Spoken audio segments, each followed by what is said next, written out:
बशीर बद्र साहब ने लिखा है कि लोग टूट जाते हैं एक घर बनाने में, तुम तरस नहीं खाते बस्तियां जलाने में। नमस्कार, मैं हूं विजय त्रिवेदी और आपने देखना शुरू कर दिया है हमारा खास शो सत्य की विजय, यानी सिर्फ सच। यहाँ ना किसी का एजेंडा है और ना हो हल्ला। 100% रिसर्च के आधार पर हम यहाँ सिर्फ सच दिखाते हैं।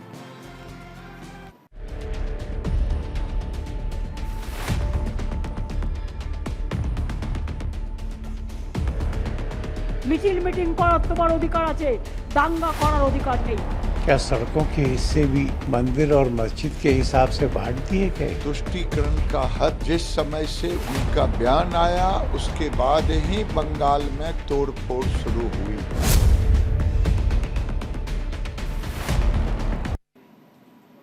रामनवमी के जिस त्योहार पर राम राज्य की संकल्पना की याद आती थी, उसी दिन देश सांप्रदायिक झड़पों की भेंट चढ़ रहा।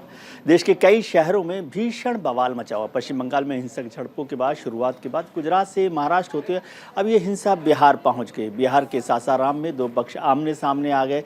इस दौरान हुए विवाद में पत्थरबाजी, वाहनों में तोड़फोड़ और कई दुकानों को आग के हवाले कर दिया गया। आइए सबसे पहले आपको इस मामले में आज का अपडेट बताते हैं कि क्या हुआ है आज। महाराष्ट्र, बिहार और बंगाल में आज फिर हिंसा भड़की है। बिहार में सासाराम में भी ये हिंसा भड़की है। महाराष्ट्र, बिहार और बंगाल तीनों जगह पर हुआ है। गुजरात में भी कल हिंसा रही थी। गृह मंत्री, होम मिनिस्टर अमित शाह साहब ने कहा है कि बंगाल के राज्यपाल से उन्होंने बात की इस मसले पर कि किस तरह से काम हो रहा है, कैसे किया जा सकता है, नियंत्रण में किया जा सकता है। बिहार के सासाराम में गोलीबारी में 2 पुलिसकर्मी भी घायल हुए, उनको गोली लगी है ऐसा बताया जा रहा है, 2 पुलिसकर्मियों को। सासाराम के हिंसा वाले इलाकों में सभी जगह धारा 144 लागू कर दी गई है, यानी बाहर निकलना या भीड़ जमा करना वहां पर पाबंद कर दिया गया है। 3 राज्यों में हिंसा के केस में अब तक 80 लोग हिरासत में लिए गए हैं। 3 राज्यों में 80 लोगों को हिरासत में लिया गया है, जिसमें पश्चिम बंगाल भी है, बिहार भी है। गुजरात में 24, महाराष्ट्र में 20 और पश्चिम बंगाल में 36 लोगों को शामिल हैं, जिनको 80 लोगों को हिरासत में लिया गया है। उसमें गुजरात में 24 है। ममता बनर्जी जो पश्चिम बंगाल की मुख्यमंत्री है, उन्होंने कहा कि दंगे के लिए हिंदू नहीं, भारतीय जनता पार्टी जिम्मेदार है। ये ममता बनर्जी का कहना है। और दूसरी तरफ जो केंद्रीय मंत्री हैं गिरिराज सिंह, उन्होंने कहा कि ममता बनर्जी ने बंगाल को इस्लामिक स्टेट बना दिया है। दरअसल रामनवमी पर देश के कई शहरों में ऐसी तस्वीरें सामने आई, इससे अब तनाव बना हुआ है। गुरुवार दोपहर गुजरात के वडोदरा से 2 बार पथराव की खबरें आई थी। इसके बाद शाम को पश्चिम बंगाल से हिंसा और आगजनी की खबरें आई। इतना ही नहीं, उत्तर प्रदेश की राजधानी लखनऊ की एक यूनिवर्सिटी में भी छात्रों के कुछ गुट भिड़ गए। वहीं रामनवमी से ठीक पहले महाराष्ट्र के 2 जिलों संभाजीनगर और जलगांव में भी तनाव और हिंसा हुई थी। फिर सासाराम में हुई। आइए अब ग्राफिक्स के जरिए आपको बताते हैं कि किस किस शहर में क्या हिंसा हुई है, इसको एक बार समझ लेते हैं। किन शहरों में हिंसा हुई? वडोदरा में 2 समुदायों में पत्थरबाजी हुई, वहां पर आगजनी की भी घटना हुई, जिससे सुलग गया शहर। लखनऊ में शोभा यात्रा में पथराव और आगजनी की घटना हुई। संभाजीनगर, महाराष्ट्र में 2 गुटों के बीच झड़प के बाद हिंसा की वारदात सामने वहां पर आई थी। जलगांव में, महाराष्ट्र में ही मंदिर के बाहर बवाल हुआ, पथराव हुआ और हिंसा हुई। हिंसा की घटना वहां पर हुई। सासाराम, बिहार में 2 समुदायों में पत्थरबाजी और गोलीबारी की गई। ऐसा नहीं है कि इस तरह की घटना कोई पहली बार हुई हो। पिछले साल भी ऐसी घटनाएं हुई थी, पहले भी होती रही और इस बार भी देश के कई शहर सुलग रहे हैं। ऐसे में कई सुलगते सवाल हैं। शहर किस तरह से सुलग रहे हैं, उस सवालों को भी हम देख लेते हैं कि क्या सवाल है। पहला सवाल है, महाराष्ट्र बंगाल रामनवमी पर क्यों मचा बवाल? बवाल क्यों हुआ रामनवमी के मौके पर? ये एक बड़ा सवाल है। दूसरा, क्या धर्म की राजनीति का नतीजा है हिंसा, जिसे हम लगातार बढ़ाते जा रहे हैं? क्या कल के पथराव के बाद आज दोबारा उपद्रव कैसे हुआ? क्या लॉ एंड ऑर्डर की परेशानी थी? क्या दंगाइयों को काबू करने में सरकारें नाकाम रही हैं? ये सभी जगह का मसले की बात है। पुलिस वक्त रहते हालात पर काबू क्यों नहीं कर पाई? और रामनवमी वाले बवालियों, यानी जिन्होंने किया है, उसका मास्टरमाइंड कौन है? क्योंकि ऐसा लगता है कि ये बहुत प्लान तरीके से किया गया। इस पूरे मामले पर केंद्रीय मंत्री अनुराग ठाकुर साहब ने क्या कहा और टीएमसी के नेता अभिषेक बनर्जी साहब ने क्या कहा, वो एक बार सुन लेते हैं, फिर चर्चा शुरू करेंगे। बंगाल के चुनाव हो तो उसके बाद भी हजारों लोगों के ऊपर पथराव, आगजनी, बम फेंकना ये आम सी बात बन गई है। और ममता जी के राज में जिस तरह से पत्रकारों पर हमले हुए, शोभा यात्रा रामनामी की निकालते हुए उन पर पथराव हुआ है, इससे ज़्यादा शर्मनाक और क्या होगा। और राज्य की सरकार मूक दर्शक बन के बैठी रहती है, आंखें बंद करके रखती है, तो उसकी जितनी निंदा की जाए उतनी कम है।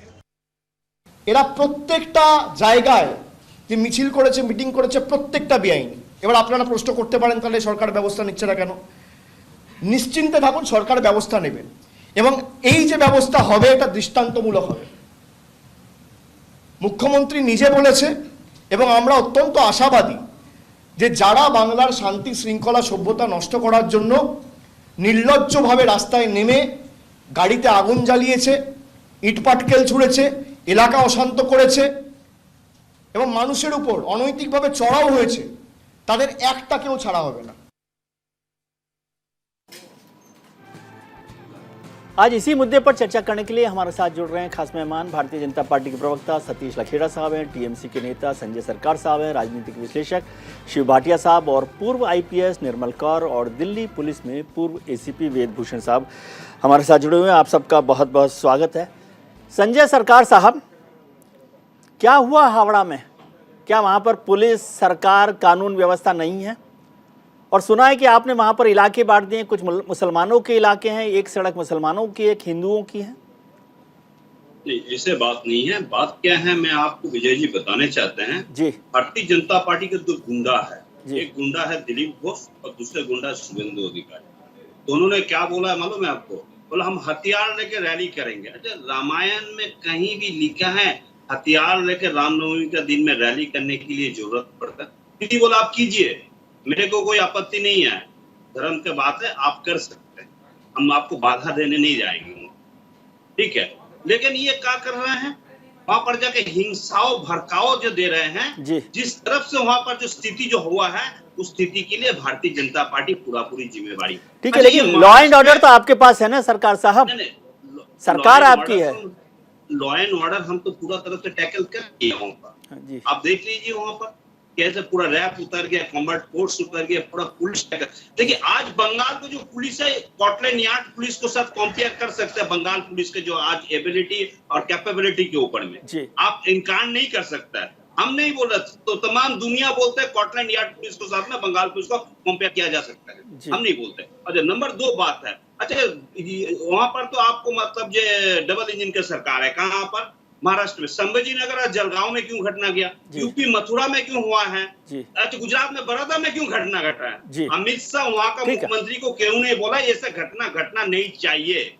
आप बोलना चाहिए था कि नहीं चाहिए? होना चाहिए था। लेकिन इसके क्या है, ये सिर्फ धर्म और मजहब और आदमी को जो मौत के ऊपर में रोटी सेक के ये चुनाव जीतना चाहता है, चाहे मेरे सैनिक भाई को ऊपर में चिताओं के ऊपर रोटी सेक के खा के उसको निकल जाना चाहता है, ठीक है। चाहे आम जनता सतीश लखेड़ा साहब, पश्चिम बंगाल में ही हिंसा नहीं हुई है, सरकार साहब भी कह रहे हैं और खबरों में भी है, महाराष्ट्र में हुई, उत्तर प्रदेश में हुई, गुजरात में हुई, तीनों जगह आपकी सरकार है। मतलब आप नाकाम रहे दंगा रोकने में? विजय जी, उत्तर प्रदेश, गुजरात में भारतीय जनता पार्टी की प्रत्यक्ष सरकार है, महाराष्ट्र में हम गठबंधन है, 3 राज्यों में हुई, आज सासाराम बिहार में भी हुई है जी, हावड़ा में कल भी हुई, हावड़ा में आज भी हुई, 5 राज्यों में हुई, 5 राज्यों में घटना घटी। इसे साधारण रूप से देखिए कि एक झड़प हुई, पत्थरबाजी हुई, पुलिस एजेंसी अपना काम कर रही होगी और इस पे नियंत्रण करने की कोशिश करेगी, मगर किसी भी मुख्यमंत्री ने अभी तक, जब तक इनपुट पुलिस के द्वारा नहीं आए हैं, किसी का बयान नहीं आया। बंगाल में भी कोई नहीं पकड़ा गया या पकड़ने के बाद किसी ने कोई स्वीकार नहीं किया है। 36 लोगों को हिरासत में लिया है वहां भी विजय जी, मगर किसी ने अभी इस तरह कोई जानकारी नहीं आई है जी। पुलिस की तरफ से कोई बयान नहीं आया है, मगर ममता बनर्जी ने कल ही बोल दिया ये बाहर के गुंडे थे, ये बीजेपी आरएसएस के गुंडे थे और इन्होंने हमला किया है, ये बंगाल का माहौल बिगाड़ना चाहते हैं।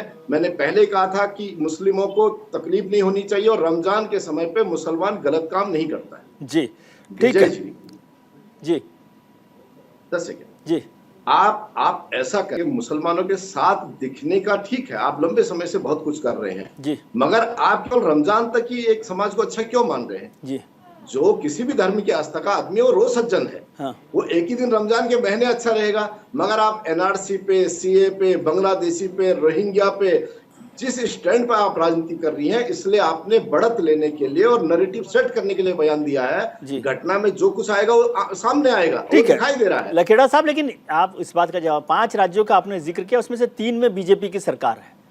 जरूर, तो सरकारें जिम्मेदार होती है ना, होती है या नहीं होती है?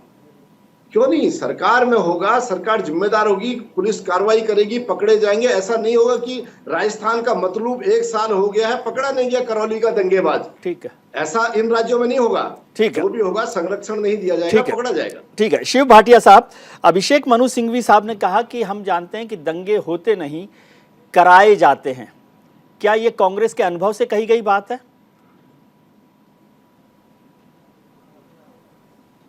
नहीं विजय जी, आप रामनवमी पे जो हुआ उसको हम इतिहास से जोड़ के और उसको दूसरी तरफ ले जाने की बात करें। ऐसे दंगे हुए क्यों? ये सर्वधर्म का देश है, यहाँ पर एक शिष्टाचारवश सब अपने धर्म का पालन करते हैं, रोजे भी चल रहे हैं और रामनवमी भी मनाई जाती है, नवरात्रे भी पूरे शांति प्रिय तरीके से पूरे संपूर्ण होते हैं। हर धर्म अपने अपने धर्म का सम्मान करता है। इस माहौल को क्यों बिगाड़ा जा रहा है? क्यों बीजेपी की सरकारों के अंदर ऐसी ओछी हरकतें हो रही हैं और हम उसका संज्ञान ना लेके उसको दूसरी तरफ टिल्ट करने की कोशिश करते हैं? पहली बार हुए हैं सर दंगे? कैसा देश किस तरफ जा रहा है ये नहीं, दंगे तो होते रहे हैं और दंगों को दबाया भी जाता रहा है, दंगे करवाए नहीं जाते रहे। दंगे होते रहे हैं, उनकी छत्र छाया के अंदर आप इन दंगों के ऊपर लीपापोती करने की बात नहीं है जी। क्यों मरे 35 आदमी इंदौर के अंदर मंदिर के अंदर? ये बहुत बड़े भक्त बनते हैं, तिलक लगा के चारों तरफ घूमते हैं और सर्वधर्म संभाव को बर्बाद करने की बातें करते हैं। क्यों ऐसा हो रहा है? अब सुनिए शंकराचार्य पुरी के बयान, उन्होंने क्या बोला है, इन्हीं के ऊपर बोला है सब कुछ। अगर उनको सुनाएंगे तो आपको सारे देश को पता लगना चाहिए कि उन्होंने क्या बोला है। इनके खून से रंगे हुए हैं इनके कपड़े बीजेपी वालों के। क्यों रंगे हुए हैं? क्यों शंकराचार्य पुरी के शंकराचार्य ने ऐसी बात बोली? ठीक है, क्यों? हमारे साथ 2 बड़े पुलिस ऑफिसर्स, ताकतवर पुलिस ऑफिसर जुड़े हुए हैं, उनसे भी एक बार समझ लेते हैं। रहना सौहार्द। ठीक है, आता हूं भाटिया साहब, एक बार हम पुलिस ऑफिसर्स हमारे साथ हैं, 2 बड़े ताकतवर पुलिस ऑफिसर्स हैं। वेदभूषण साहब, आपसे पहले समझना चाहता हूं, फिर निर्मल जी के पास जाऊंगा, उनका बड़ा अनुभव रहा है, आपका भी बड़ा अनुभव है। दंगों में सरकारों की भूमिका, पुलिस की भूमिका दंगे रोकने में, हिरासत में, कैसे आप देखते हैं? क्यों होते हैं? क्योंकि ये बहुत ऐसी अनहोनी घटना नहीं हुई है। इसका मतलब है कि हम आंखें या तो बंद करके रहते हैं या इग्नोर करना चाहते हैं। विजय जी देखिए, ये कहा जाता है मजहब नहीं सिखाता आपस में बैर रखना जी। अभी थोड़ी देर पहले आपके चैनल पर बात चल रही थी, ये इंजीनियर होते हैं, तैयार किए जाते हैं और कराए जाते हैं जी। आम आदमी जो जमीन से जुड़ा हुआ है, चाहे वो हिंदू है चाहे मुस्लिम है, वो कभी नहीं चाहता उसके इलाके में आगजनी हो, आपस में गोलीबारी हो, लोग मारे जाएं, इंजर्ड हो जाएं, कर्फ्यू लगाया जाए, लोगों का निकलना घर से दुश्वार हो जाए। मैंने दिल्ली शहर के अंदर बहुत लार्ज स्केल पर दंगे देखे हिंदू मुस्लिम के, इतना परेशान आ चुके हैं दिल्ली के हिंदू मुसलमान, वो नहीं चाहते कि यहाँ दंगे हों, क्योंकि दंगे होने पर तमाम तरह की 144 सेक्शन के अंदर उनको घर से भी नहीं निकल सकते, सब्जी, लैट्रिन, बाथरूम, कितनी तरह की दिक्कतों का, दुश्वारों का सामना करना पड़ता है। तो फिर बात वहीं घूम कर आती है कि जो पुलिस प्रशासन है वो तमाम तरह की तैयारियां करता है। मैडम बैठी हुई है, she is a very senior officer, police officer. जब इस तरह के मौके आते हैं, चाहे रमजान हो, चाहे ताजियों का हो, रामनवमी का हो, हनुमान जयंती हो, तमाम पुलिस के जो सीनियर ऑफिसर्स हैं, नीचे के ऑफिसर्स हैं, उनको तमाम ब्रीफिंग की जाती है, तैयारियां की जाती है, इंटेलिजेंस कलेक्ट किया जाता है कि क्या संभावना है, दंगा हो सकता है, ताजिए निकलते हैं, कोशिश की जाती है कि हिंदू एरिया से जब निकले उनके ऊपर कोई पथराव ना हो, कोई चोट ना लगे, कोई इस तरह की ना, उनको फैसिलिटेट किया जाता है। तो इसलिए फिर वही बात आती है कि एक जो सरकार का एक मैसेज होता है, स्टेट का एक मैसेज देना, स्ट्रॉन्ग मैसेज देना। मैं बिना राजनीतिक बात के आपको एक चीज बताना चाहता हूं, आपकी चैनल पर चल रही थी सीए एनआरसी के जो दंगे हुए थे, यूपी एक ऐसा स्टेट था बिल्कुल इनफेक्टेड था, वहां कोई दंगा नहीं हुआ, कल जो रामनवमी पर जो दंगे हुए, यूपी इतना बड़ा स्टेट है जहां बड़े लार्ज स्केल पर दंगे होने की संभावना हमेशा बनी रहती है। कुछ बिल्कुल आइडेंटिफाइड है, अलीगढ़, इलाहाबाद, बहुत से ऐसे शहर हैं जहां संभावना हर टाइम बनी रहती है कि दंगे होने ही है, निश्चित है। पर क्या वहां दंगा हुआ? जी। ये सरकारों की जिम्मेदारी है कि मैसेज किस तरह से दिया जाए कि इस तरह की चीजों को रोका जा सके। इसके लिए इच्छा शक्ति की जरूरत है, एक स्ट्रॉन्ग मैसेज देने की जरूरत है। और पुलिस स्टेट के अंदर उसको बोलते हैं राजपूत, वो राज की पूत होती है। आपको संधि विच्छेद कर रहा हूं त्रिवेदी जी, राजपूत, वो राज की पूत है। जैसी स्टेट चाहेगी अकॉर्डिंगली पुलिस उसका एक्शन करेगा, उसका एक्शन रिफ्लेक्ट होगा, उसका एक्शन दिखाई देगा।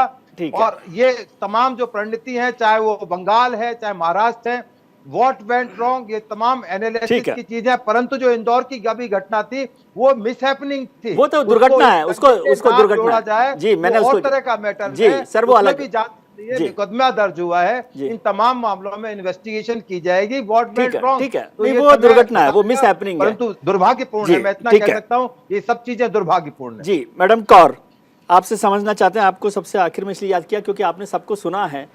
दो बातें वेदभूषण सर ने भी कही। एक तो कहा कि सरकार जो है वो देखती है और सीनियर और पुलिस ऑफिसर सब चीज़ें देखती है, लेकिन उन्होंने कहा पॉलिटिकल विल।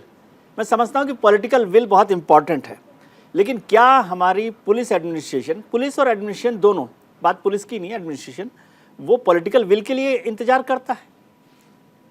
नहीं, ऐसा होना तो नहीं चाहिए, परंतु ये बात है कि प्रशासन चाहे ठीक से फोर्स का डिप्लॉयमेंट हो, उससे पहले ठीक से गणना की जाए कि कौन से सेंसिटिव एरियाज है, पीस कमेटी की मीटिंग्स हों, पता लगाया जाए। और जो लोग पत्थर इकट्ठे करके रखते हैं या मिसाइल के रूप में बोतलें कोल्ड ड्रिंक की, शीशे की इकट्ठे करके रखते हैं, या कुछ इस तरह के हथियार जो रास्ते में इकट्ठे करके रखते हैं, उनको बहुत सर्चेज या प्रिवेंट किया जाए पहले से ही, थोड़ा विजिलेंट रह के, क्योंकि पत्थर तो उसी समय तो नहीं आ जाते जब पत्थर। तो ये तो सब एंटीसिपेशन की बात है ना मैम, एंटीसिपेशन की बात है। एंटीसिपेशन और दंगा जिस तरह से हो रहा है, जी दंगा ऐसा तो है नहीं कि आज ही हो गया सब कुछ। इसका मतलब है कि या तो एडमिनिस्ट्रेशन पहले से तैयारी करके रखते हैं जी, और प्रशासन को जागरूक रहना है। और आपकी ये बात में कुछ दम है ज़रूर कि जहां प्रशासन थोड़ा ढीला पड़ता है, पॉलिटिशियंस का मुंह ताकता है जी, चाहे वो पुलिस प्रशासन हो चाहे वो सिविल प्रशासन हो, कि हमें ऊपर से क्या इशारा मिल रहा है या किससे आका हमारे खुश होंगे। अगर वैसी थिंकिंग कभी आती है तो ढीलापन आता है, ढीलापन आता है प्रशासन में। और प्रशासन के ढीलेपन का ही नतीजा रहता है कि दंगे स्वतः स्फूर्त हो जाते हैं, चल जाते हैं और दंगे होने शुरू हो जाते हैं छोटी सी बात पे। और दंगा जैसे ही हुआ, अगर पहली घटना हुई, अगर उसके बाद भी आपने तुरंत अगर रिएक्ट कर दिया, तब भी अगर आपने उसको 4-5 घंटे या 10-15 घंटे दे दिए डेवलप करने के लिए या मतलब फर्मेंट करने के लिए, तो वो बहुत जल्दी फर्मेंट हो जाता है मॉब। और ये आकलन जहाँ भी हम लोग देख रहे हैं कि आकलन करने में पुलिस विफल रही। और कई जगह तो जैसे वेस्ट बंगाल में हम देख रहे हैं क्या हो रहा है, वो टीएमसी कैडर्स का तो इथोजी वायलेंस का, बीजेपी और इसका तो छोड़िए, जो इनका प्रत्यारोप है, वो तो खुद से ही लड़ मरते हैं। आप देखिए अभी कैंडिडेट को लेके एक मर्डर हो गया, कौन, टीएमसी के 2 ग्रुप्स में। उससे पहले आपने देखा कई जगह ये लोग अपनी बिल्डिंग ही उड़ा देते क्योंकि टीएमसी के 2 ग्रुप्स आपस में झगड़ा कर रहे हैं। तो जो इथोस ही अगर पॉलिटिकल पार्टी के इतने वायलेंट हैं, और जब आप स्पेशली जब आप इतनी मयोपिक दृष्टि से देखते हैं कि राष्ट्रीय सुरक्षा को भी आप वोटों के लिए कॉम्प्रोमाइज करने के लिए तैयार हैं, राष्ट्रीय सुरक्षा भी आपके लिए गौण हो जाती है, आपके वोट और आपकी सरकार आपके लिए महत्वपूर्ण हो जाती है। आप ये नहीं देखते कि राष्ट्र सदा रहेगा, हम लोग तो 50, 60, 70 साल जी के अपना इनिंग्स पूरा करके दुनिया से चल देंगे। ये बातें सरकारें नहीं देखती हैं, वो देखती है कि किसी तरह हमारा वर्चस्व बना रहे। मयोपिक दृष्टि से जब वो देखते हैं, एकदम नियर दृष्टि से, मतलब बहुत नियर की दृष्टि से, और वो पूरा आकलन नहीं करती हैं और राष्ट्रीय सुरक्षा से कॉम्प्रोमाइज़ करती हैं। और दंगे उन्हीं का एक भाग है, उसी कड़ी में, उसी चेन में एक कड़ी है दंगे करवाना। मैम मैं ये समझना चाहता हूँ, पॉलिटिकल लीडर्स को तो हम हमेशा ही गाली भी देते हैं, आलोचना भी करते हैं, और वो लोग तो कर ही रहे हैं। हम ये मानते हैं कि उनका तो धंधा ही है कि इसी से चलाते हैं। लेकिन जो हमारा एडमिनिस्ट्रेशन है, पुलिस ऑफिसर्स हैं, मैं आपसे समझना चाहता हूँ, आप इतने सीनियर ऑफिसर्स रही हैं, जब ट्रेनिंग लेकर निकलते हैं, बैच लगाते हैं आप आईपीएस का या आईएएस का, तो पॉलिटिकल लीडर की शपथ लेते हैं या कॉन्स्टिट्यूशन की जी? शपथ नहीं लेते, सब शपथ तो संविधान की लेते हैं जी। और 33 तो बॉस पॉलिटिकल लीडर क्यों बन जाता है? बॉस पॉलिटिकल लीडर क्यों बन जाता है? वही कहते हैं ना कि जब हम लोग निकलते हैं ट्रेनिंग से संविधान की शपथ लेके, तो एकदम सीधे खड़े होते हैं, और हर साल हमारी स्पाइन की एक हड्डी जाती रहती है। 33 साल में स्पाइन पूरी टूट चुकी होती है और संविधान की शपथ कहाँ चली जाती है पता ही नहीं लगता, उस मतलब रियल जिंदगी के जब थपेड़े लगते हैं। लोग ट्रांसफर से डरते हैं, इंपॉर्टेंट पोस्टिंग चाहते हैं, पॉलिटिकल पावर्स के निकट होना चाहते हैं, प्रोटेक्शन चाहते हैं अगर वो कुछ गलत कर रहे हैं उसमें। उस कारणवश ये होता है कि पॉलिटिकल विल थोड़ी बड़ी हो जाती है, और जो हमारा प्रशासन है, सिविल सर्विस है, चाहे वो पुलिस सर्विस है चाहे सिविल एडमिनिस्ट्रेशन है, वो लोग इसलिए कमजोर पड़ जाते हैं क्योंकि उन्हें लगता है कि पॉलिटिकल लीडर्स के साथ रहने से या उनकी अच्छी मतलब उनके साथ इंग्रेशिएट करने से उनको कुछ व्यक्तिगत स्तर पे कुछ लाभ मिलेंगे। तो व्यक्तिगत लाभ, जब आपको 311 संविधान के आर्टिकल 311 की आपको रक्षा मिली हुई है, उससे बड़ी दुनिया में कौन सी चीज है? हमें तो ये नहीं समझ आते कि ऑल इंडिया सर्विसेज को कॉम्प्रोमाइज करने की बिल्कुल भी आवश्यकता नहीं है, क्योंकि ये आर्टिकल 311 इतना बड़ा प्रोटेक्शन है, इतनी बड़ी आपके लिए सुरक्षा के कवच है कि आपको कोई कुछ नहीं कर सकता, आसानी से कोई छू नहीं सकता। ठीक है। बहुत सारे लोग हैं हमने देखा जिन्होंने बहुत मतलब प्रशासन के, सरकारों के खिलाफ रह के भी बड़े बड़े काम किए हैं और बड़े बखूबी अपना पूरा सर्विस करियर खत्म किया है। जी, वेदभूषण साहब, आप कुछ जोड़ना चाहते हैं इसमें, फिर हम पॉलिटिकल गैस के पास चलेंगे। ये स्पाइन कैसे टूटती है, एक एक स्पाइन का टुकड़ा कैसे टूटता है, मैडम ने बहुत ठीक से समझाया। आप देखिए त्रिवेदी जी, इतिहास हमें सिखाता है, पुलिस के लिए एक इतिहास जो हिस्ट्री होती है एरिया की, चाहे स्टेट है चाहे डिस्ट्रिक्ट है चाहे कोई थाने का एरिया है, उसका इतिहास हमें बताता है कि थाने के अंदर कौन कौन से मिक्स पॉपुलेशन है, जहाँ हिंदू और मुस्लिम रहते हैं, कैसे उनको चेक किया जाए, कैसे कंट्रोल किया जाए, कैसे एक स्ट्रॉन्ग मैसेज दिया जाए, ये पुलिस डिपार्टमेंट की जिम्मेदारी है।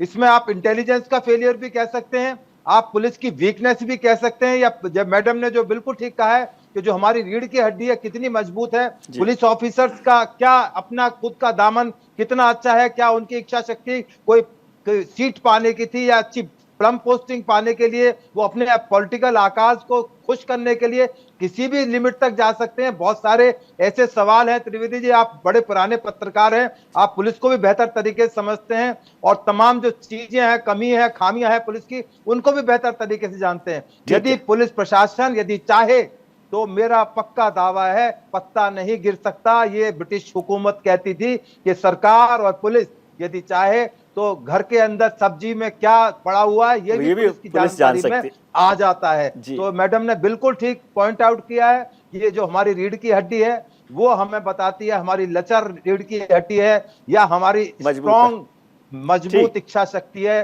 तो इतिहास हमें सिखाता है, इतिहास से सीखना चाहिए।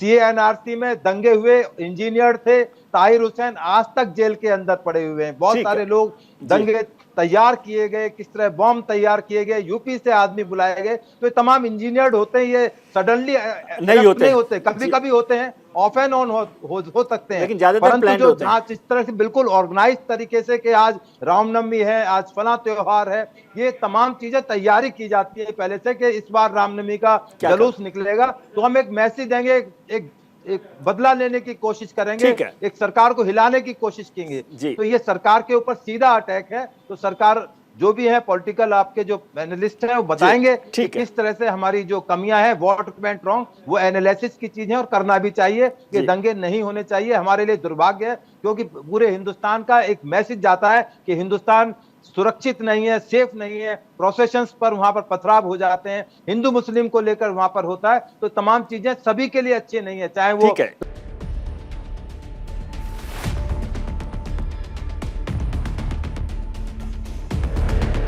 মিছিল মিটিং করার তোমার অধিকার আছে, দাঙ্গা করার অধিকার নেই। क्या सड़कों के हिस्से भी मंदिर और मस्जिद के हिसाब से बांट दिए गए? तुष्टीकरण का हद जिस समय से उनका बयान आया उसके बाद ही बंगाल में तोड़फोड़ शुरू हुई।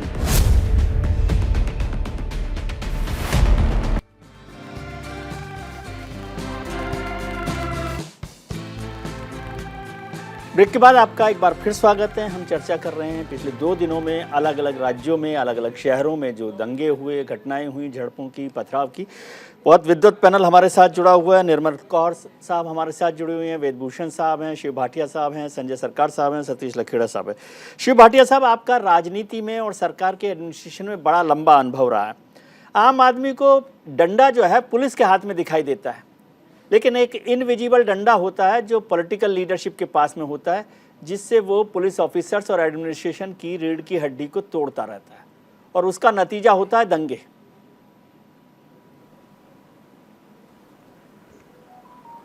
विजय जी, अभी आपने दोनों ऑफिसर्स को सुना, उन्होंने बहुत ईमानदारी से हर बात का वर्णन किया कि किस तरह से हमारी रीढ़ की हड्डी को तोड़ा जाता है और किस तरह से रीढ़ की हड्डी टूटने से एडमिनिस्ट्रेशन जो है हावी हो जाता है और उसके कारण ये दंगे होते हैं। और सौहार्द को बिगाड़ने का अर्थ क्या है?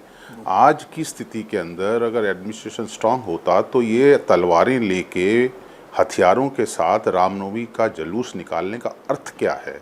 और उसके बाद ज़बरदस्ती मुस्लिम इलाकों में, जबकि अब रोज़े भी चल रहे हैं, हमें सम्मान करना चाहिए। वो अगर हमारा सम्मान करते हैं तो हमें भी उनका सम्मान करना चाहिए।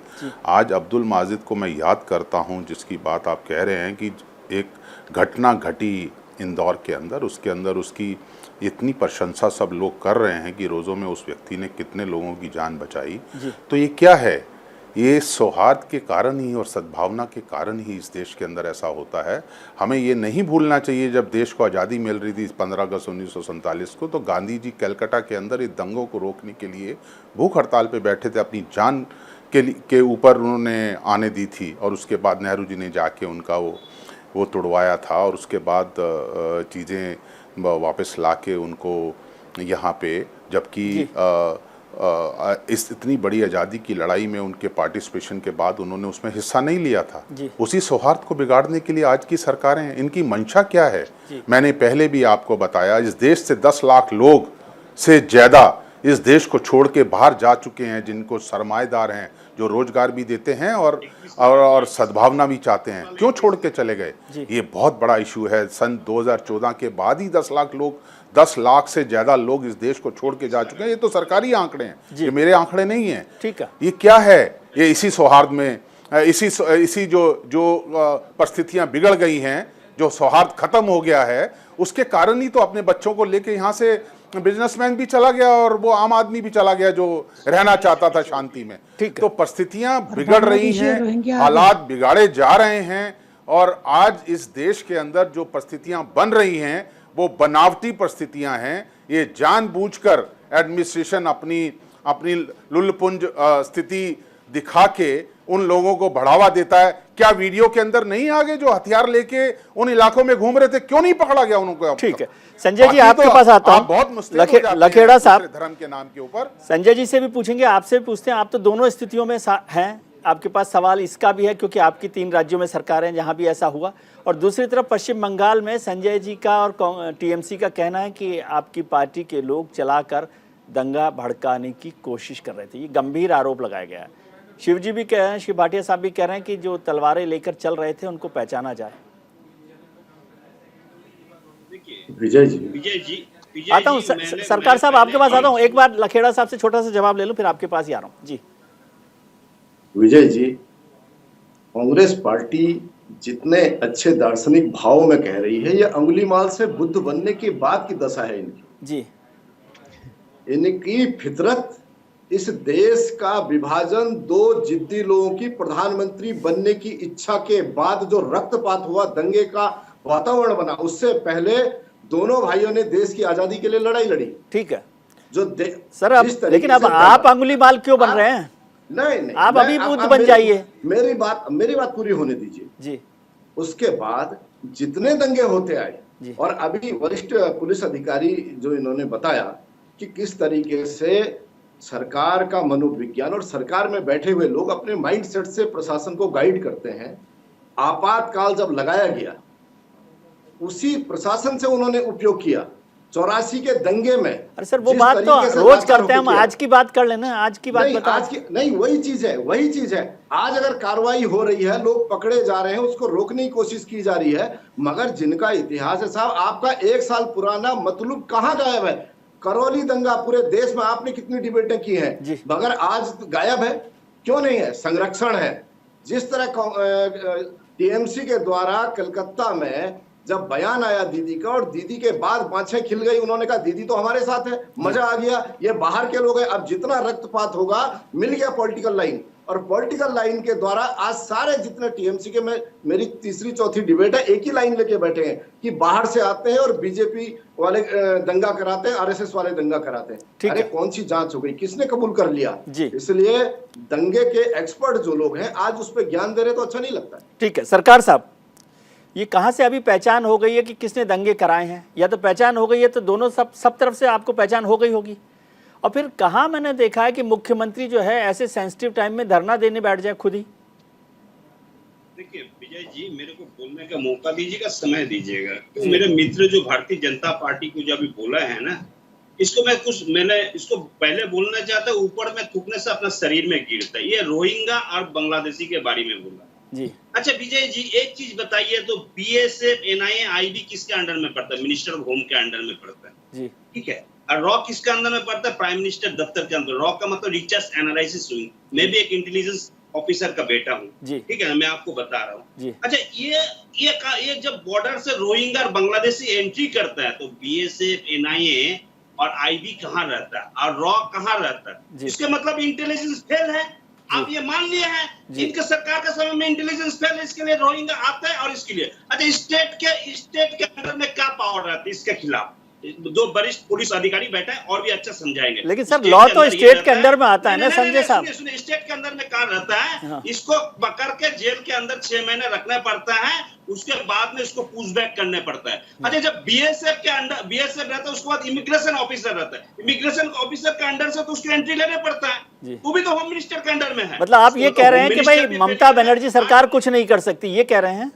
नहीं, वो ये सब क्या करते हैं, इसको पकड़ के जेल के अंदर रख सकता है, 6 महीना के बाद में इसको पूछबैक कर सकता है। इसके अलावा स्टेट गवर्नमेंट को। अच्छा इसके बाद मैं आपको बताता हूँ, बीएसएफ को पहले 15 किलोमीटर एरिया था, अभी 50 किलोमीटर उसका एरिया हो गया है, ठीक है ना, कंट्रोलिंग एरिया हो गया। लाइन ऑफ कंट्रोल जो बॉर्डर देखता है बीएसएफ देखता है, मेरे स्टेट पुलिस नहीं देखता है। स्टेट पुलिस 50 किलोमीटर के अंदर का बंगाल पुलिस को घुसना भी माना है, जा भी नहीं सकता है। अरे प्रभु जो हावड़ा शहर के अंदर हो रहा है, प्रभु जो हावड़ा शहर के अंदर हो रहा है वो तो आपकी पुलिस देख रही है, वो स्कॉटलैंड यार्ड की पुलिस। क्या बता रहे थे आप? स्कॉटलैंड की पुलिस। नहीं, ये भाई को गलत फहमी थोड़ा निकाल देना चाहिए। क्यों? उसको पढ़े लिखे करके आना चाहिए। बॉर्डर कौन देखता है और स्टेट का लॉ एंड ऑर्डर कौन देखता है? लेकिन वो पश्चिम बंगाल सरकार साहब तो सुनने में अच्छा लगता है। रोहिंग्या उसको मतलब रोहिंग्या घुसाने के लिए बीएस अमित शाह सबसे बड़ा जिम्मेदार है। ठीक है सरकार साहब, वो ठीक है। आईबी फेल है, आपको रॉ रिसर्च एनालिसिस जो प्राइम मिनिस्टर के अंदर वो भी फेल्योर है।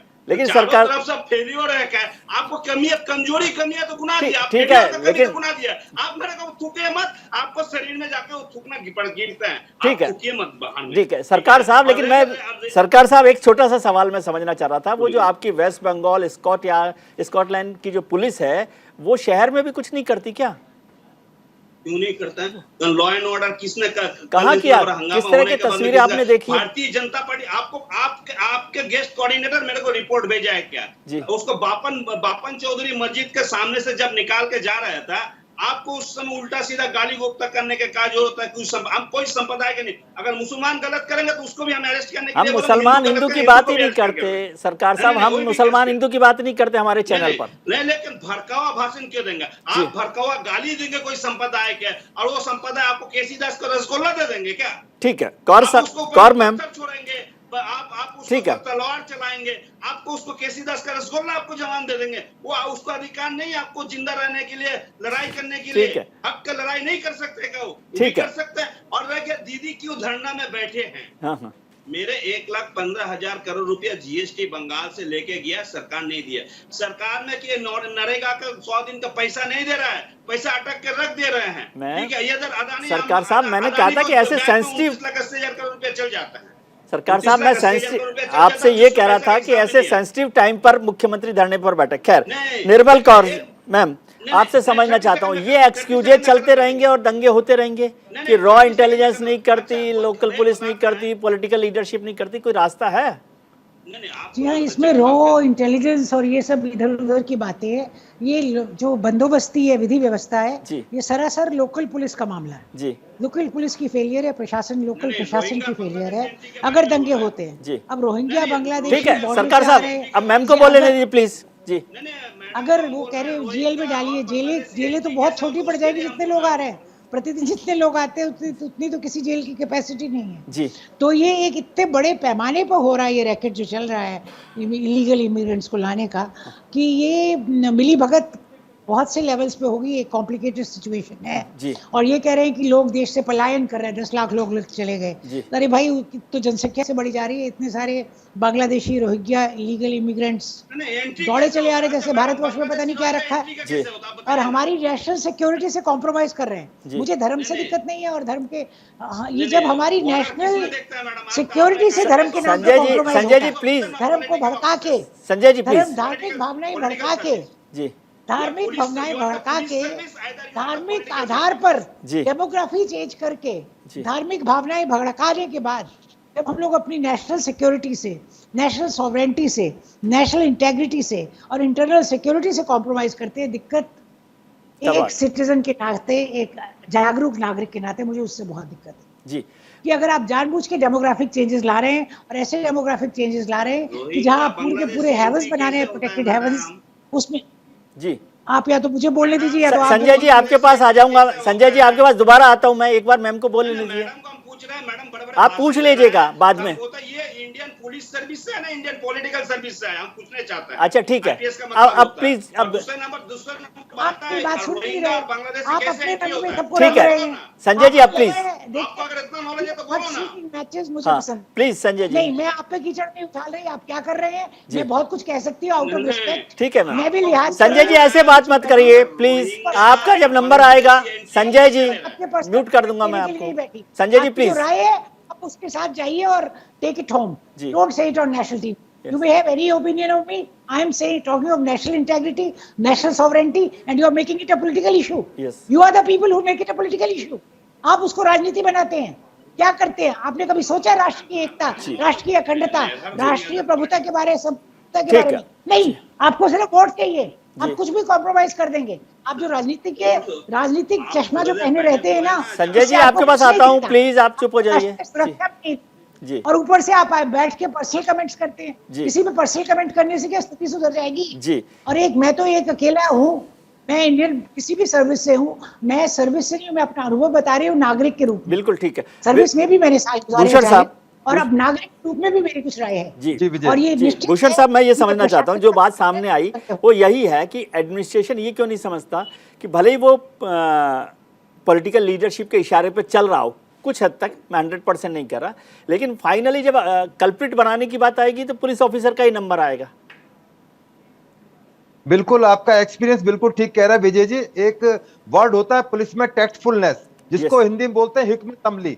ये पुलिस की जिम्मेदारी है, सरकार की जिम्मेदारी है, वो किस टैक्टफुल, क्या वो बुलडोजर का इस्तेमाल करके कंट्रोल कर सकते हैं, क्या वो अरेस्ट करके, इसमें प्रिवेंटिव अरेस्ट की जा सकती थी यदि उनको डाउट था लोकल पुलिस को, क्योंकि ये स्टेट सब्जेक्ट है। पुलिस का सब्जेक्ट जो है, मैडम ने बिल्कुल ठीक कहा है, 100% एग्री।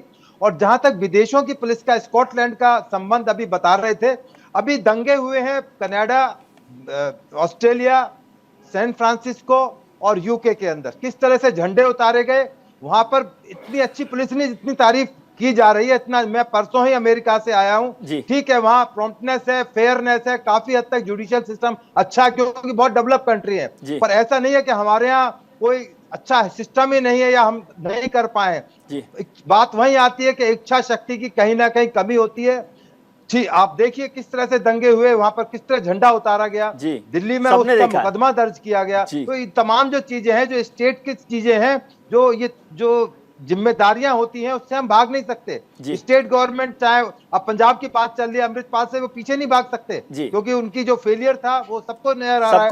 उसमें एक आम आदमी, मैं और आप तो समझदार लोग हैं, टीवी पर, अखबार में पढ़ते हैं, सब कुछ देखते हैं, मीडिया को देखते हैं। एक आम आदमी भी कहता है कि हाँ, सरकार फेलियर हो चुकी है। तो ये सरकारों की जिम्मेदारी है, स्टेट गवर्नमेंट की जिम्मेदारी है, स्टेट सब्जेक्ट है लॉ एंड ऑर्डर। जहां तक आईबी का और दूसरे डिपार्टमेंट है, वो डिफरेंट पैरामीटर्स पर काम करते हैं। वो अलग इशू है। चैनल पर रॉ का नाम लिया गया, इंटेलिजेंस ब्यूरो का नाम लिया गया, आईबी का नाम गया। मैं आपको एक चीज और बताऊं विजय जी, ये जो मैडम बैठी है वो अच्छे से एक्सप्लेन करेंगी। जो आईबी और रॉ और जितनी भी बड़ी बड़ी संस्थाओं के, एनआईए के नाम दिए जा रहे हैं, जो सबसे छोटा रैंक होता है पुलिस में, कांस्टेबल होता है, वो सबसे बड़ा इंटेलिजेंस अफसर होता है जो स्टेट पुलिस का। उससे बड़ा कोई अफसर, मैंने स्पेशल ब्रांच में नौकरी की है, आईबी वाले मेरे से पूछते थे, मेरे सिपाही से पूछते थे कि जामा मस्जिद में कल वहां पर गृह मंत्री आएंगे, क्या संभावना है। मैंने उनको कहा कि सेंसिटिव है, पथराव हो सकता है, जैसे ही गृह मंत्री उस टाइम पर, जब मैंने इंटेलिजेंस की इंफॉर्मेशन दी, जैसे ही वो निकलने की कोशिश कर रहे थे, उसी टाइम जामा मस्जिद में गृह मंत्री की कार के पीछे से पथराव हो गया।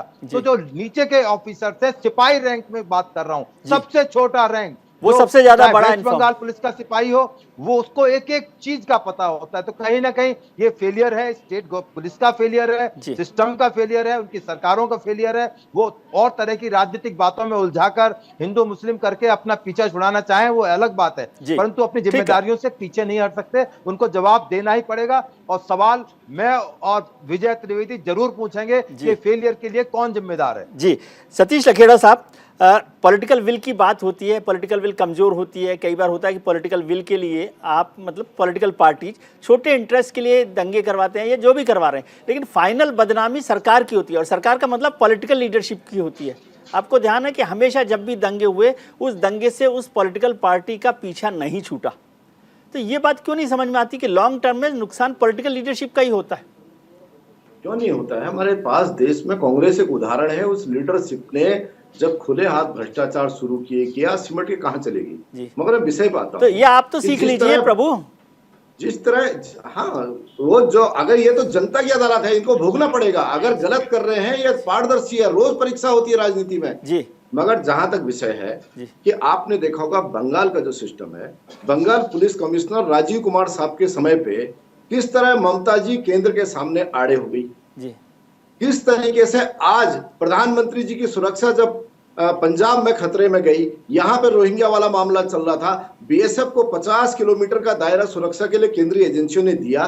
उसी के बाद तो अनुव्रत मंडल जो इनके टीएमसी के बड़े नेता, उनकी बेटी का नाम पशु तस्करी में आया है। जब सीबीआई को आप अपने राज्य में आने नहीं देंगे, आपके पार्थो चटर्जी के नोटों के पहाड़ यहाँ पकड़े जा रहे हैं, अभिषेक बनर्जी पे दुनिया भर के मामले हैं, ये कहां से हो रहा है? ये केवल केंद्रीय एजेंसियों के द्वारा हो रहा है। आपके राज्य में तो सब राम राज है, आप किसी को कुछ करने नहीं देते हैं। ठीक है संजय जी, एक बात समझाइए, पॉलिटिकल लीडरशिप की बात हुई, मैं समझना चाहता हूं कि अभी विधानसभा चुनाव जब हुए थे तो पश्चिम बंगाल में सब लोगों ने टीएमसी को, दीदी को बड़ा वोट दिया है। तो वोट के वक्त सब लोग आपके साथ खड़े होते हैं और वोट खत्म होते हैं तो आप बांटने लगते हैं लोगों को। नहीं, हम किसी को बांटे नहीं है। ये मेरे भाई जो बोल रहे थे ना, कैटल वाला मैटर, जब गाय मच्छर है उड़ के निकल जाएंगे बीएसएफ के नजर के ऊपर से। अब बोलिए ना, गाय मच्छर है क्या?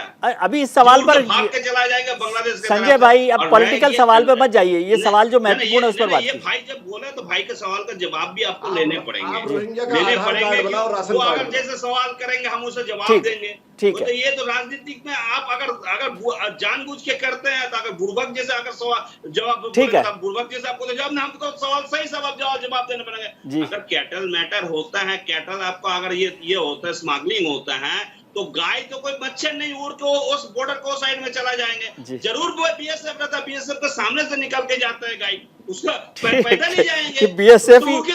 बीएसएफ ही सारा सुरक्षा व्यवस्था देख रहा है। मैं पूछ रहा हूँ, और दूसरे नंबर बात बोल रहा है, मेरे साथ में आज सब कुछ है। मैं आज हकीकत के लिख के देख रहा हूँ। आज अगर बंगाल में अगर असेंबली चुनाव हो जाएंगे, मैं 240 से 50 सीट लेकर दोबारा आ जाएंगे, तो भारतीय जनता पार्टी टूटते खत्म हो जा रहा है। ठीक है, जो 77 विधायक, वो मेरा सब्जेक्ट, संजय जी वो मेरा सब्जेक्ट नहीं है। ठीक है, भारतीय जनता पार्टी विपक्ष के लीडर भाटिया साहब, छोटा सा जवाब आपसे चाहता हूँ, फिर मैं हमारे दोनों पुलिस ऑफिसर से बहुत छोटा सा जवाब चाहता हूँ, वक्त कम है। पॉलिटिकल लीडरशिप पर ये सवाल आपको भी अनुभव है कि फाइनली नुकसान पॉलिटिकल लीडरशिप का होता है अगर दंगे होते हैं, तो ये बात क्यों नहीं समझ आती?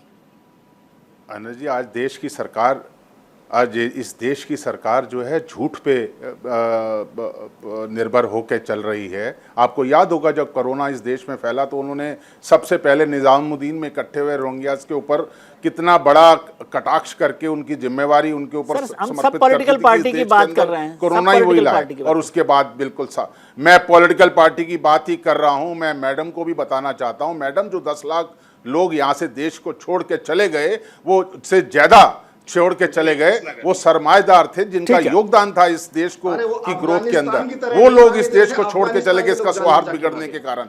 और मैं और आगे बता देना चाहता हूं, जैसे भी आपके पुलिस ऑफिसर ने कहा, क्यों नहीं अकाउंटेबिलिटी फिक्स की जाती कि उस जगह के ऊपर रामनवमी के ऊपर आप तलवारें लेके सड़कों पे कैसे आ गए? जी, कहां थी पुलिस, कहां था एडमिनिस्ट्रेशन? वो सवाल तो पहले ही हो गया सर। सरकारों के अंदर ऐसी हरकतें सर, नहीं, मैं मैं नहीं, सवाल कहाँ, जवाब कहाँ आया जी? जवाब तो इधर उधर की बातें हो रही हैं। मैं 240 सीटें ले लूंगा, वो कह रहे हैं ठीक है, आप झूठ बोल रहे हैं, मैं उस बात, ठीक है निर्मल पे तो बात ही निर्मल जी, आपसे छोटा सा जवाब एक मैं समझना चाहता हूँ। ठीक है, वक्त बिल्कुल नहीं है मेरे पास, छोटा सा एक जवाब समझना चाहता हूँ। जैसे पश्चिम बंगाल में हुआ और कहा गया, जो अक्सर हम लोग बात करते हैं, पुलिस ऑफिसर्स भी बात करते हैं कि ये हिंदी कम्युनिटी वाला या हिंदू डेंस इलाका है, मुस्लिम डेंस इलाका है, तो जो खासतौर से भारतीय जनता पार्टी का आरोप रहा कि भाई ये आप तय करेंगे क्या कि अब ये मुस्लिम सड़कें हो गई हैं, ये हिंदू सड़कें हो गई हैं, यहाँ से जुलूस निकलेगा कि नहीं निकलेगा? ऐसा बिल्कुल नहीं। उनको अगर पॉपुलेशन कॉम्पोजिशन देखना है तो उसके हिसाब से फोर्स का डिप्लॉयमेंट करना चाहिए था। ये नहीं कह सकते कि आप इधर से गुजर ही नहीं सकते। पर है कि इतिहास हमें यही बताता है, चाहे आप कुलथर में तमिलनाडु में देखिए, उन्होंने हिंदू जुलूसों पे पाबंदी लगा दी। जहां मुस्लिम जनसंख्या ज्यादा हो जाती है वहां पर हिंदू जुलूसों पे पाबंदी लग जाती है, जो कि आदिकाल से चल रहा है। इस बार भी आप देखिए बंगाल में नवद्वीप में हाई कोर्ट जाना पड़ा, जो जुलूस हर साल निकलता है, हाई कोर्ट से आदेश हुआ इस बार भी, तब नवद्वीप। भूषण साहब, छोटा सा कमेंट, आपका भी बिल्कुल वक्त नहीं है, लेकिन लास्ट कमेंट इसी पर मैं देखिए विजय जी, मैं मैडम की बात को बिल्कुल 100% एंडोर्स करता हूं। अभी तलवारों की, उनकी खंजर की बात हो रही थी। रमजान के और ताजियों के जब जुलूस निकलते हैं उसमें तलवारें भी होती हैं, खंजर भी होते हैं, तमाम तरह की चीजें उस जुलूस के अंदर भी होती हैं, without interfering any political issues. मेरा अपना मानना यह है कि जब कभी भी ताजियों के दौरान, रमजान के दौरान हिंदुओं की तरफ से कोई दंगा इस देश में नहीं हुआ है। कोई बड़ा दंगा हुआ हो तो आप मुझे जितने तीनों पैनलिस्ट बता दें। ये दंगे रामनवमी पर या हिंदुओं के जुलूस के टाइम पर ही क्यों होते हैं? कौन इसके लिए इंजीनियर्ड है, कौन अब हिंदू मुसलमान की बात हम करना नहीं चाहते भूषण साहब, लेकिन हम समझते हैं कि सबकी अकाउंटेबिलिटी है, चाहे वो पॉलिटिकल लीडरशिप हो या एडमिनिस्ट्रेटिव लीडरशिप हो। वक्त मेरे पास नहीं है। आपका बहुत बहुत शुक्रिया निर्मल कौर मैम, आपका बहुत शुक्रिया वेदभूषण साहब, शिव भाटिया साहब, संजय सरकार साहब, सतीश लखेड़ साहब, आपका बहुत शुक्रिया। आज हमने शो की शुरुआत में आपसे एक सवाल पूछा था कि क्या धर्म की राजनीति का नतीजा है हिंसा। इस पर 63% लोगों ने यहाँ के पक्ष में अपना वोट किया, वहीं 37% लोग इसके पक्ष में नहीं हैं, यानी ज्यादातर लोग समझते हैं। आपने राजनेताओं की बात सुनी, हमारे पैनलिस्ट की बात सुनी, अब छोटी सी बात मेरी भी, यानी विजय भी। धर्म और राजनीति, इनके कॉकटेल के बिना कोई भी दल अपने बल को कमजोर पाता है, और आज के राजनीति में धर्म काफी डिमांड में है। एक तरफ देश की सबसे बड़ी अदालत धर्म और राजनीति के इस कॉकटेल पर चिंता जता रही है, लेकिन कोर्ट है, कोर्ट का तो काम ही है गंभीर मामलों पर चिंता जताना, इससे राजनेताओं का क्या। इसलिए तो रामनवमी हो या रमजान, देश में झंडा, दंगा और पंगा चलता ही रहता है। हमारे नेता धर्म का बीज बोते हैं, उनके समर्थक नफरत का खाद पानी डालकर उसे पेड़ बनने पर मजबूर करते हैं, लेकिन वो भूल जाते हैं कि ये पेड़ बबूल का है, पीपल का नहीं। फिर भी कुछ लोग उस पर मत्था टेकने चले जाते हैं। ऐसे ही लोगों के लिए मशहूर शायर राहत इंदौरी साहब ने लिखा है, लगेगी आग तो आएंगे घर कई जद में, यहाँ पे सिर्फ हमारा मकान थोड़ी है। बाकी आप खुद समझदार हैं। आज के कार्यक्रम में इतना ही। उम्मीद करता हूं कि आपके लिए आने वाला कल आज से बेहतर हो। आप अपना ख्याल रखिए और उनका ख्याल रखिए जो आपका ख्याल रखते हैं। नमस्कार।